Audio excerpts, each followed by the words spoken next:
गदरा colony में बच्चियों को धमकी, सुरक्षा इंतजाम की मांग। नमस्कार, IBP न्यूज देख रहे आप और मैं हूं आपके साथ मुनीस मल्होत्रा। इस वक्त की बड़ी खबर झारखंड से आ रही, जहां पर झारखंड के जमशेदपुर के गदरा कॉलोनी में बच्चियों को धमकी, सुरक्षा इंतजाम की मांग की गई है। संजय श्रीवास्तव की बेटियों ने ठुकराया 15 लाख का लालच, न्याय की लड़ाई पर अड़े।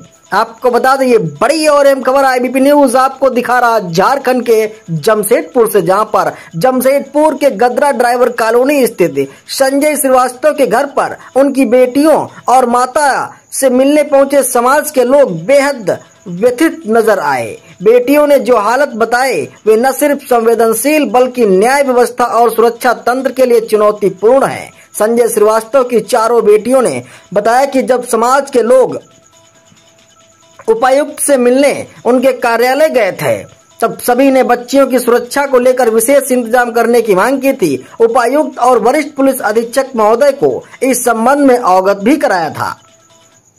वहीं आपको बता दें, बेटियों ने बताया कि हाल ही में कुछ आरोपियों जो पहले जेल में बंद थे, जमानत पर बाहर आकर अब उन्हें और स्वतंत्र गवाहों को धमकाने लगे हैं। आरोपियों का कहना है कि यदि केस वापस नहीं लिया गया तो उनके पिता की तरह उनको भी खत्म कर दिया जाएगा। यह बेहद गंभीर और संवेदनशील मामला है। चारों बेटियों ने हिम्मत और साहस दिखाते हुए साफ कहा कि वे किसी की धमकी से डरने वाली नहीं हैं और न्याय की लड़ाई अंत तक लड़ेंगी। जब धमकियों का असर नहीं हुआ तब आरोपियों ने केस वापस लेने के लिए 15 लाख रुपए का लालच भी दिया, लेकिन बेटियों ने इस प्रस्ताव को ठुकरा दिया। आए हैं गदरा ड्राइवर कॉलोनी, जहां मार्च के महीने में श्री संजय श्रीवास्तव जी की हत्या कुछ अपराधियों ने कर दी थी। उनके परिवार से आज मिलेंगे और उसके बारे में जानने की कोशिश करेंगे कि अभी तक उस केस में क्या हो रहा है और कहां तक वो मामला पहुंचा है। ये देखिए इनका घर है। जानकारी है कि यहाँ इनकी 4 बच्चियाँ रहती हैं, तो उनसे जानने की हम लोग कोशिश करेंगे कि क्या स्थिति है, क्या चल रहा है अभी यहाँ। अब देखिए, इस घर में कोई मेल सदस्य नहीं है। इतनी बूढ़ी हैं और बैठी हैं। और संगीता श्रीवास्तव, जिससे जानने की कोशिश करूंगा कि आखिर क्या हुआ था, मार्च के महीने में क्या हुआ था। सुप्रिया जी, आप बताएंगे कि अब क्या हुआ था मार्च में। सुबह रात का टाइम था, 8 बजे करीब मैं खाना बना रही थी। मेरे पापा बाहर निकल ही रहे थे कि रास्ते में आवाज़ आई। हालांकि तो मैं बाहर निकल के देखी तो वो मेरे पापा को मेरे पड़ोसी मिलके मार रहे थे। मार के वहाँ ख़त्म ही कर दिए थे। वहाँ पे मार के ख़त्म ही कर दिए थे। तो मैं जा रही थी वहाँ पे छुड़ाने के लिए, मुझे भी बहुत मारा गया है। अब मुझे पता चलने के बाद ये पता चला है कि यहाँ रोड के लिए हाथापाई का चक्कर में ये सब हुआ है झगड़ा। उसी में मारा पीटी में बहुत इतना मारा गया उनको कि वहाँ पे उनका देहांत। पेपर और वीडियो के माध्यम से हम लोगों ने देखा था कि आप लोग उपायुक्त महोदय से मिले थे। इसके बारे में थोड़ा बताएंगे मैडम।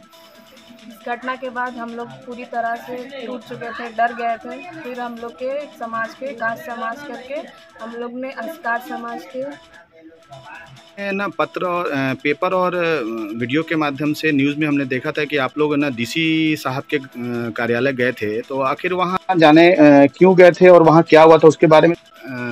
समाचार पत्र और न्यूज़ के माध्यम से देखा था कि आपकी जो बड़ी बहन है उन्होंने, वो लोग और आप लोग सभी लोग DC के कार्यालय गए थे। उसके बारे में आप बताएंगे मैडम, क्या हुआ था, क्या हुआ वहाँ जाकर। वहाँ जा कर के हम लोग ने कास्ट समाज के सदस्य से मिले थे। हम लोग अपनी बात रखी थी तो उन लोगों ने कहा था कि DC सर के ऑफिस जाके हम लोग अपील करेंगे।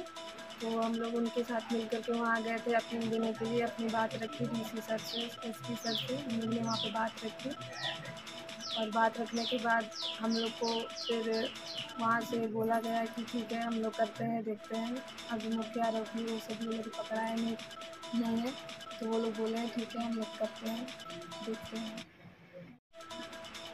आप लोग डीसी साहब से मिले या डीसी साहब को आप लोगों ने जो ज्ञापन दिया उसके बाद उसका क्या असर हुआ मैडम, उसके बारे में थोड़ा सा बताइए। उसके बाद सर जो अपराधी थे जो जेल में गए थे, मतलब जिनको पकड़ाया गया था, वो उनमें से कोई 3 जन जो है छूट गई हैं। वो लोग के द्वारा हम लोग को धमकी दी जा रही है कि केस उठा लीजिए आप लोग। हमारे गवाहों को धमकी मिल रही है कि केस उठा लीजिए, आप लोग गवाही दी है। तो हम लोग को जहाँ मेरे पापा जैसे उनका डेथ हुआ है, वो लोग बोलते हैं कि तुम लोग को भी वैसे ही मरवा देंगे, गवाहों को भी वैसे ही धमकी दिया जा रहा है। और इतने पे भी वो लोग हम लोग नहीं मान पाए, तो हम लोग को बोलते हैं कि ये 15 लाख दे रहे हैं, 15 लाख दे रहे हैं, इसके बाद भी आप लोग केस उठा, मतलब 15 लाख दे रहे हैं, आप लोग केस उठा लीजिए। लेकिन फिर भी हम लोग नहीं माने हैं। हम लोग का बस यही कहना है कि हम लोग को सुरक्षा मिला जाए। डीसी ईस्ट सिंहभूम, उपायुक्त ईस्ट सिंहभूम और एसएसपी ईस्ट सिंहभूम से क्या अपील करना चाहेंगे? मैं यही अपील करना चाहूँगी कि इसमें लोकल थाना का बहुत बड़ा ही हाथ है कि उन लोग को दिया जा रहा है, संरक्षण दिया जा रहा है, अच्छा से जांच नहीं हो पा रही है। आप लोग से यही निवेदन है कि आप लोग उसको अच्छा से जांच किया जाए। और उपायुक्त ईस्ट सिंहभूम डीसी, उपायुक्त ईस्ट सिंहभूम एसपी से हमारा यही निवेदन है कि हम लोग 4 महिलाएं रहते हैं घर पे और जेंट्स कोई है नहीं, तो हमारी सुरक्षा के लिए आप लोग को ध्यान देना चाहिए और इससे अच्छा कार्रवाई किया जाए। मेरा नाम सुशीला देवी है। संजय श्रीवास्तव के हत्याकांड जो हत्या हुई है, उनमें मैं संतृप्त गवाह हूँ। इसके वजह से हमें धमकियाँ दी जा रही है। हम उर्मिला देवी जो देखे हैं सर वही हम बोलेंगे, सच बोलेंगे, सच के सिवा कुछ नहीं बोलेंगे। जो शाम मेरे को दिखा है रात को वही बात हम बोलेंगे। कोई किसी को कुछ मेरे को बोले कि ये बोलना है वो बोलना है, हम नहीं सुनेंगे किसी के। हम जो बोलने का है मेरे को दिल में और जो हम देखे वही हम बोले, उससे हम कुछ नहीं हम बोलेंगे। उर्मिला देवी हूँ, संजय श्रीवास्तव की तरफ से गवाह हूँ और जो है जो कि सर जो देखी हूँ वही मैं बोलूँगी। और मेरे को जो है आदमी बोल रहा है कि आप उधर से उर्मिला देवी हूँ सर, संजय श्रीवास्तव की तरफ से गवाह दी हूँ। उसका चलते मेरे को बोला जा रहा है, धमकी दिया जा रहा है सर।